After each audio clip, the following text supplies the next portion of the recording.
Binati ko mga igsuon, hinigugma ko mga parokyano, mga lungsuranon, o mga online viewers and followers nato, nining nindot o puno sa kadasig ng kabuntagon, katapusan, Domingo sa bulan sa Setyembre. Kaninyong tanan, good morning. O karon usab, National Seafarers Day o Migrants Sunday, atong hinumduman o pasidugan atong mga igsuon, nga nanarbaho diha sa kalawran inyong mga anak, mga bana, mga igsuon nga naningkamot nga mabuhi giagwanta ang kalisod sa kadagatan, mga bawod o kalayo sa pamilya aron lang pagpaningkamot nga mabuhi magkakaon o magkapaeskwela sa mga anak. Ato silang hinumduman pinagi sa kamasipang pakpak.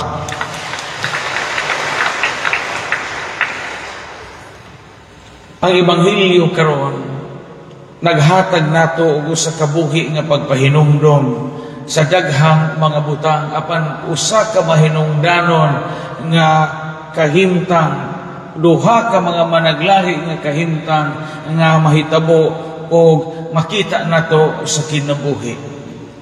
Gitaytulan ko ni kini og the parable of Lazarus and the rich man.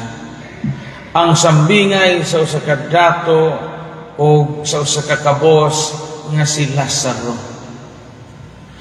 Makita na to din ang duha ka mga two major characters in the parable. Primero ni ay kahimtang sa gitawag og kaharuhay. Maura ba na ang unang pagbasa karon? Ingon dinhi alaot gayud kamo nga nagpuyo sa kinabuhi nga haruhay. Sabot pa bang og haruhay? Sa may haruhay. Og haruhay gani buhong. Buhong. Sabot po ng buhong pa din. Basta kay buhong. Buhong gani wa ka magkuwang sa mga gikinahanglan aron ka mabuhi. Buhong, puno ba? Abunda in Espanyol. Abunda. Naani mo ang tanan. Maunay haruhay. Niay dato nga haruhay. Ginganlan man ni sa tradisyon o dives ang iyangan. Pero ang po nga dives mo po na Latin term meaning rich. Dives. Unyagiwan sa paghulagway ang kaharuhay ni Dives dinhi ingon dinhi nagpuyo siya nga luho o mahal ang iyahang bisti. So piskay sinina mahalon og sinina kay kaniadto usa sa timailhan og dato ka kung piskay og mahalon kag sinina. Bali na magkaroon ng mga dato kaya di naman magsininag tanong kay mahandlok magtulison. Di ba? Karon ang mga dato mo na magsininag gisi-gisi kay aron di mailhan nga labi na magsuy-suroy sila aron di mailhan nga nagkakwarta ang ilang sud ang ilang bag. But sa una, clothing was a status symbol. Una ikaduha nganong gihulagway siya nga dato sige siya kaon. Gami o pagkaon. Kaya sa kinabuhi na to, katura man po mga dato, maoy, lamig kaon dyan. Klaro man na sa kinabuhi. Mabitan na kalainan, ang pinakadakong kalainan sa pobre o dato. Ang pobre, modagan, kadabuntag, mangitag kaon. Ang dato magadagan kada buntag kay aron mahilis ang kinaon. Amo na kalainan og dato og pobre.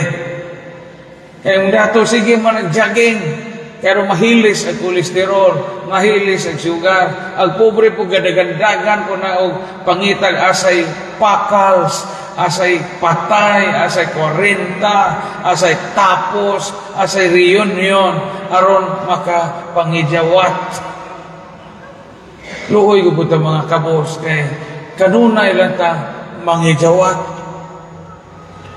Mabuta na uban ang mga apikig kahimtang diya mo yung mo kumpisal niya Father bendisyon ko kay nakasa ko glutoni yung anong kasa mo kag glutoni ang Father nga dihay tapos ang anto po ko pagkabuntag pagkaudto dihapoy 40 dito po ko Father diya pagkahapon dihapoy cluster nga gapista dito ko po Father so daghan jud og nabusog ko sa ilo ako nakasa kag glutoni o di man nasa kay nabusog mangkaw ka magsuka-suka ang tawag ana dili na glutoni ang tawag ana pangijawat sa ba ni mangijawata sa kinabuhi ang kabos dinhi gihulagway sa lahi nga kahimtang diun sa paghulagway ang iyang kakabos primero giingon dinhi si Lazaro ang iyang lawas na lukop og nuka natiman ang nuka nga gipasabot dinhi dili lang kana mga nuka parehas ang bata nga nukaon but tungod kay way laing pong nga ika-translate kani adto ang gigamit nila nga pong nuka but dili lang ni ordinaryo nga nuka ni naa sa lawas hingtapot sa lawas ni Lazaro kay ibo mogunsa ning klasiha sa nuka mga tiguang kanang gitawag og bahak kaila ba mo bahak nagibahak ni hang iro ang bahak lawom labaw pa na sa ordinaryong nuka kaya sa hinukaon bitaw taog natin mga allergies ang bahak usa kini kamatang sa nuka so kita uni ang uban ani ang tuba ang gigamit ni bukan pag-adto bahak so gibahak si Lazaro uni ang mga bahak kaniadto kay jamo pagoy antibiotic o jamo pay tambal o jamo alcohol o jamo mga remedyo o saong pagtambaw o bahakon ka sa una ang mugawas sa imong bahak pagsagol ang dugo og nana just imagine mo bitaw ni hitila ning iro sa may tilaan sa iro o jamoy hinggawas ana mao bitaw ni na dinhi gitilaan sa iro ija mga nuka so di lalim nga kahimtang so ma-imagine mo nga ang nuka ni Lazaro ang bahak ganangnang nadaghanatag mga karaang word karong buntaga sa may ganangnang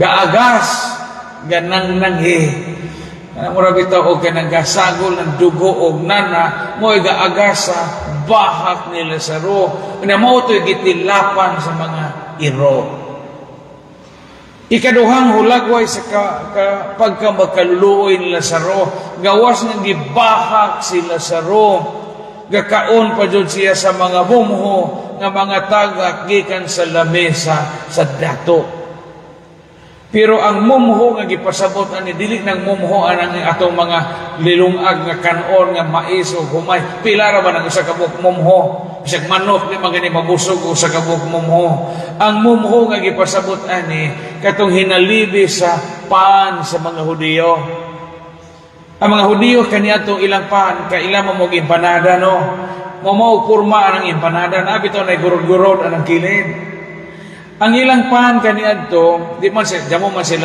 wet wipe jamo sila sanitizer inipangaon nila baho magkagmungit kaila ba mungit mangmungit iniguman nila kaon sa una kanang ilang pan kanang para nang empanada kanang gurod-gurod anang kilid mauna ilang ibanjo sa ilahang kamot ana ilan ang halibisan ng pan katong ngilid sa pan ilan ang ibulbando sa ilang kamot muna ilang iitsa muna isawon sa mga pobre nga gahuwat sa dato nga gakaon muna ibuti pasabot aning mumho ang mumho nga gipasabot ani dili nang usa ka lugas nga para nang karon sa una kasab-an ta atong lula kay matagak og usa ka lugas mumho ang mumho dinhi hinalibi sa ilang pan makabusog upod pero hugaw kay gikan naman to sa kabot sa dato salin mo dinhi mumho nga mga tagak gikan sa lamesa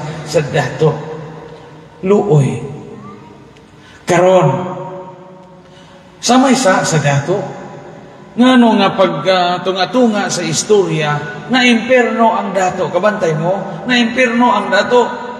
Unya si Lazaro na langit, nabali ang ilang kahimtang. Sa kalibutan, hayahay ang dato, makaluluoy si Lazaro. Pagkamatay na nilang duha, nahayahay si Lazaro, ang dato makaluluoy kay bisan iyang dila, labihang inita. Buti pasabot na imperno ang dato. Karon mamalandong kita, samay gika-impernohan sa dato. Timani nga ang dato nga tao din sa Ebanghelyo karon, di parehas na ubang mga dato nga di magpasaka. Tarungon na itong sabot ng Ebanghelyo karon kay kabantay mo, ingon din higon, kada adlaw, pagadadon si Lazaro sa balay sa dato, basin og makakaon siya sa mga mumhom. Sa ato pa ang dato nga pasaka o pobre, di ba kabantay mo? Di pa rin na ubang dato nga ipagukod tag-iro. Di pa rin na ubang dato nga siradaan ang pultahan. Di pa rin na ubang mga dato nga muadto ta sa ilang bahay na po'y mahap gasunon. Matag maikog ta mo tama kay na po'y helper nga kasigig sunod-sunod atong mahap ug asa imong lakang tua po'y mahap gasunod. Lahi ning datua. Kay kada adlaw welcome man si Lazaro sa isang bahay. Nabitaw din kada adlaw dadoon siya sa bahay sa dato. So ang pobre gi-welcome sa dato sa isang bahay. Mao bitaw na makakaon siya ilawom sa mumo sa lamisa. So kining datuan ni og istriktohon dili siya mata pobre. Kay welcome man siya kabos. Gipadadyon ko di dyan ng ginuka, gipadadyon di dyan ng gibaha, gipadadyon di dyan ng ganangnan. Bisag dato siya piskay si Jagbay. Samay gika-impernohan sa dato. Kanang giingon og ang iyang pag-uwalay pagpanginano. Kanang way paghuna-huna ba. Nga naa di ay angay tabangan o angay di ay kaluyan. Magkapa-impirno di ay ni. So makapa-impirno dahil nato, dili rin dahil ng mamangag, tag-pobre, dili na dahil ng sipa-sipaan nato, ng baligya ng mga pobre, ng kilid, dili lang dahil ng pagnaog-daog sa pobre, makapa-impirno dahil ng watay gibuhat o wata manginano sa ilang kahimtang. Maurang impirno habay, pariho ra o silot. Mauni usahay masipyat sa ubang mga tao o kanatong tanan. Kay kining way pagpakabana, kanang di ka kamao manginano sa kahimtang sa ubang mga tao, maghatod ay po din nato ngadto sa way katapusang silot. Muni atong bantayan, kay daghang mga panahon nga malipat kita niini.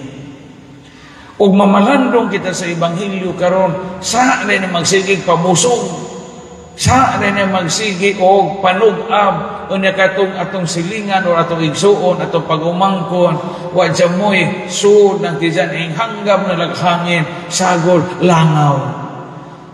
Makapa-impierno dahil na. Sa dahil ning gasigita, wa may question sige tag-eskwela master's degree, sige tag-eskwela doctorate. Ako father 5 na ihong titulo father, 4 na ihong doctorate, tuloy ihong MA, daghan pa kog mga gipang-eskwelan hangtod karon gasige pa kog pag-eskwela padre, daghan akong titulo sa tumoy sa ungan, di na dautan. Pero gasige kag eskwela, sige daghang kag doctorate, na wa ka kagasto na imong pagumangkon, nga wa jamoy ika pa eskwela imo isuon, nga wa ika pa eskwela sa ilang mga anak,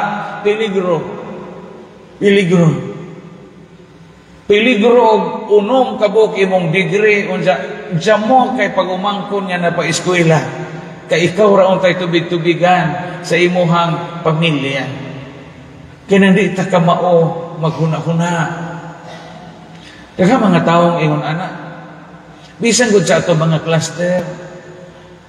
Tanawa daghang mga tawo madunggan nato nga bisan og pagkaon og pare alalisan paghapon. Minsan sa tong cluster, lanaw ta kauban sa cluster nga kinadatuan, maitok pa sa kuliktahag 5 pesos kay ang pagkaon sa pare nga 150 gibahin tag 3.50 tag 4 pesos tag 10 pesos kada gilalisan pa. Dato-datoon ka asa naman na ampaha kay dako makagsueldo, dako man ka og ginansa sa imong negosyo. Lami og iyon, ako na lang may pagkaon ng pare, ako na lang may pagkaon ng mga minister, ako na lang may pagkaon ng taga-simbahan. Asaw na lang magbalansihan, kag pila mo kada bubong, kay ikaw may naahan. Katapusan, daghang mga tao nga gakaon lag mumho. Daghang mga tao karon ang wa makakaon sa unsay tinuod nga putahe kay mumhora intawe na ila. Ug atong pamalandungan ng mga nahitabo karon sa atong nason, sa may nahitabo karon o base sa mga nanggawas ng mga di maayong balita, ang nadapat sa atong mga project, labi na sa atong mga infrastructures, mumhora. Mumho na lang kay napulos kickback. Gaanam-anam ang mga kickback. Sa una kuno matupa sa atong kita mo na sa mga post sa Facebook o sa makasaligang tinugdan, 10% ra ang kickback na musuod sa ubang mga politiko. Hantod hing 15%, hantod hing 20%, na karon gibanabana nga ang kickback 30%. Mga sa may mahitabo, ang ubang mga kontraktor mapugos o human sa proyekto nga substandard. Mumuho na may nahibilin. Mga sa may nahitabo, kung ang usa ka project, mumuho na lang ang nadapat. Mga usa ka simana pahingliki na kalsada. Siyang magian ragbuntis nga dakong tijan, hingkang-a na kalsada. Nga naman, mumuho na may nadapat. Pila ragod ang 30% sa kinatibok ang budget sa project.